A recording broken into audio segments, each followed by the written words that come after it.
క్రైస్తవుల ప్రార్థన ఎలా ఉంటుంది? నిన్ను వలె నీ పొరుగువారి క్షేమం. 1. ప్రపంచ శాంతి భద్రతల కొరకు.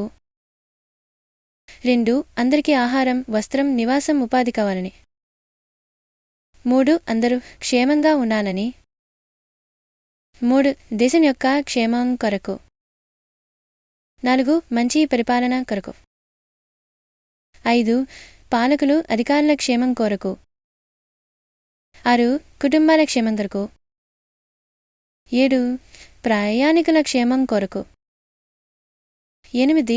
అందరూ ఆయురారోగ్యాలతో ఉండాలని. 9. వస్తువులు, సేవల నాణ్యత కొరకు. 10. కష్టమును, నష్టమును, వ్యాధిబాధలు, నిరాశ, నిస్పృహలు, వితంతువులు, వికలాంగులు, వైద్యులు, అన్యాయముగా బాధింపబడువారి కొరకు. 11.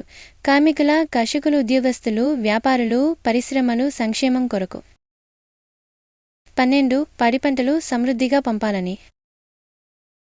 13. ప్రజలు వ్యసనములకు బానిసలు కాకూడదని. 14. ప్రజలందరూ మనశ్శాంతి కలిగి ఉండాలని. 15. పర్యావరణం పరిరక్షణ కొరకు. 16. కక్షలు, కార్పణ్యం నుండి విడుదల కొరకు. 17. ప్రజలందరూ ఐకమత్యం ఉండాలని. 18. వృద్ధులు, అనాథల క్షేమం కొరకు. 19. కరువులు, కాటకాలు, శత్రుభయం పోవాలని. 20. సర్వేజన సుఖినో భవంతు, అందరి ఆశయం కావాలని.